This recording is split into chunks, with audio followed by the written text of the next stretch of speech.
नमस्कार दोस्तों। आज हम बात करने वाले हैं उत्तराखंड की उस बेटी की जिसने पूरे राज्य को झकझोर दिया, जिसके साथ इतना बुरा हुआ हम अपने शब्दों में बयान नहीं कर सकते। ये कहानी है अंकिता भंडारी की, एक लड़की जो अपने सपने संजोए थी, परिवार का सहारा बनना चाहती थी, लेकिन उसकी जिंदगी एक रात में हमेशा के लिए खत्म हो गई। आज 6 जनवरी 2026 है और ये मामला फिर से गर्म है। सड़कों पर लोग उतर आए हैं, कैंडल मार्च निकाल रहे हैं, पद यात्राएं हो रही हैं और न्याय की गुहार लग रही है।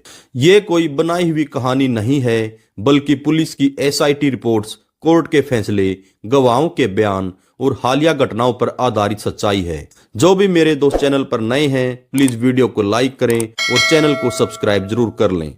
दोस्तों, कल्पना कीजिए, उत्तराखंड के पौड़ी गढ़वाल जिले का एक छोटा सा गांव डोब श्री कोट। यहाँ की हवाओं में पहाड़ों की खुशबू, नदियों का शोर और मेहनतकश लोगों की जिंदगी।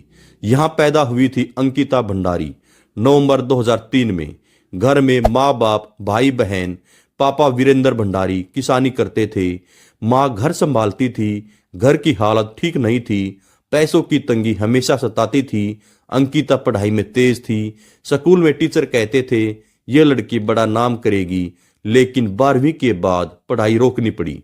वो सोचती थी मैं कुछ करूंगी, घर की मदद करूंगी, छोटे भाई को अच्छे से पढ़ाऊंगी, दोस्तों से बात करती, शहर जाकर जॉब करूंगी, कंप्यूटर सीखूंगी। घर वाले चिंता करते, बेटी पहाड़ से बाहर मत जा। लेकिन अंकिता जिद्दी थी, वो कहती माँ चिंता मत करो, मैं मजबूत हूँ। 2022 में देहरादून से होटल मैनेजमेंट का छोटा सा कोर्स किया। फिर मौका मिला ऋषिकेश के पास यमकेश्वर में वनतरा रिजोर्ट में रिसेप्शनिस्ट का। वहां जॉब करने लगी। सैलरी 10 से 12 हजार, रहना खाना फ्री। अंकिता खुश हो गई, घर फोन करके बोली माँ जॉब मिल गई, यहाँ नदी के किनारे सुंदर जगह है, जल्दी पैसे भेजूंगी। रिजोर्ट पहुंची 28 अगस्त 2022 को। पहले दिन सब अच्छा लगा, ग्राहकों से मुस्कुराकर बात करती, हेलो सर, वेलकम टू वनतरा। सहकर्मी बताते हैं अंकिता मेहनती थी, हमेशा हंसती रहती थी। लेकिन धीरे धीरे चीजें बदलने लगी। रिजोर्ट का मालिक पुलकित आर्य, पुलकित का बाप विनोद आर्य उस समय भाजपा से जुड़ा नेता था, इलाके में रसूख था, अच्छा बोलबाला था। पुलकित खुद को बड़ा बॉस समझता, लड़कियों पर नजर रखता था। अंकिता को भी कहा यह स्पेशल गेस्ट आते हैं, उन्हें खुश रखना पड़ता है। अंकिता ने इग्नोर किया। वो सोचती मैं तो सिर्फ रिसेप्शन का काम करूंगी, एक्स्ट्रा कुछ नहीं। लेकिन दबाव बढ़ने लगा। सहकर्मी बताते हैं पुलकित कहता एक्स्ट्रा सर्विसेज देनी पड़ती है, पैसे ज्यादा मिलेंगे। अंकिता मना करती, दोस्तों को मैसेज करती यहाँ कुछ गलत हो रहा है, डर लग रहा है। दोस्तों, अब आते हैं उस रात पर जो अंकिता की आखिरी रात थी। 18 सितंबर 2022 रिजोर्ट में पुलकित, उसके मैनेजर सौरभ भास्कर और अंकिता भंडारी थे।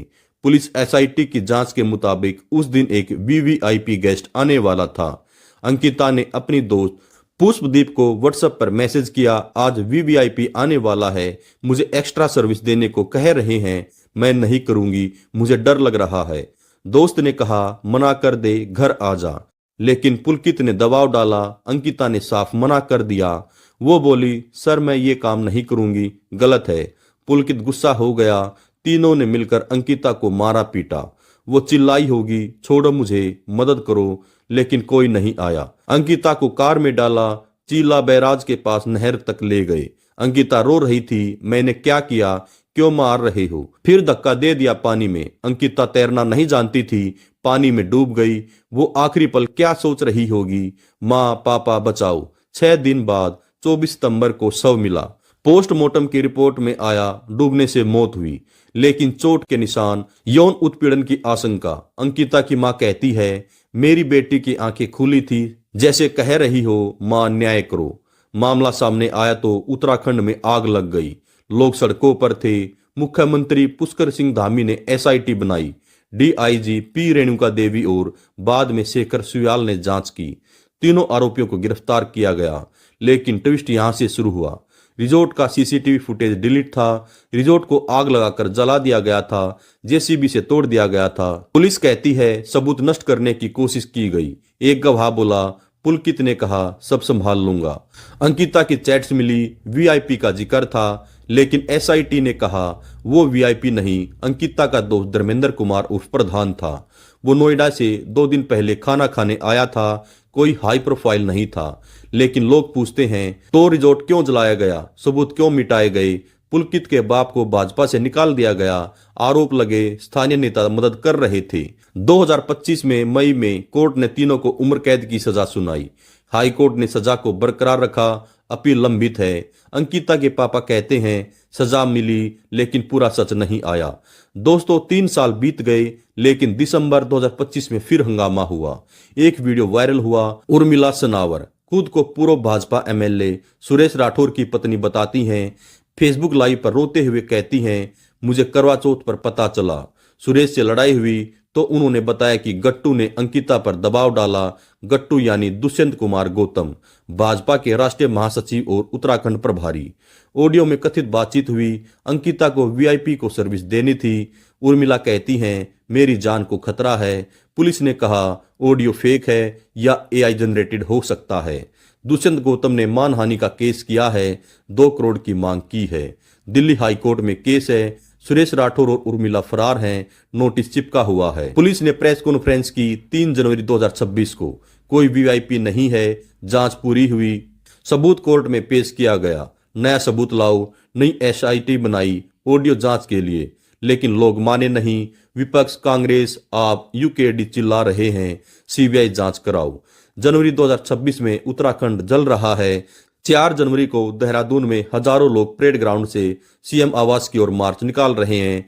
दिल्ली जंतर मंतर पर उत्तराखंड के लोग प्रदर्शन कर रहे हैं। कांग्रेस नेता हरीश रावत ने 6 जनवरी को भगवानपुर, पिरान, कलियर, रुड़की में पदयात्रा का ऐलान किया है। करण महारा बोले सरकार छिपा रही है। 11 जनवरी को राज्य बंद का ऐलान है। दुकान बंद हैं, सड़कें जाम हैं। लोग कहते हैं ये उत्तराखंड की बेटियों की लड़ाई है। एक प्रदर्शनकारी बोले मैं भी जॉब करती हूं, कल मेरे साथ भी हो सकता है। बुजुर्ग कहते हैं सरकार सो रही है, प्रभावशाली बच रहे हैं। भाजपा का साइड मंत्री सुबोध उनियाल नया सबूत लाओ, जांच कराएंगे। रिजॉर्ट कर्मचारी बोलते हैं पुलकित धमकाता था, हम डर गए, लेकिन जांच में बता दिया वीआईपी कौन था, कुछ तो गड़बड़ था। उर्मिला सनावर का वीडियो वायरल हुआ। वो कहती है मुझे खतरा है, सच बता रही हूं, चुप नहीं रहूंगी। अंकिता के पापा कहते हैं एसआईटी ने कभी वीआईपी का नाम नहीं बताया, झूठ बोल रहे हैं। अगर सीबीआई जांच हुई तो शायद नया खुलासा होगा। ऑडियो फोरेंसिक रिपोर्ट आएगी, प्रदर्शन बढ़ेंगे। 11 जनवरी से राज्य बंद रहेगा। महिला सुरक्षा पर बहस होगी। सरकार कहती है तैयार है हम जांच के लिए, लेकिन विपक्ष कहता है डर क्यों। दोस्तों इस केस को देखकर लगता है न्याय आसान नहीं, लेकिन लड़ना जरूरी है। अगर आप पिता हैं, भाई हैं या खुद बेटी, सोचिए हमारा समाज कितना सुरक्षित है। अंकिता जैसी बेटियां रोज संघर्ष करती हैं। चुप मत रहो, आवाज उठाओ।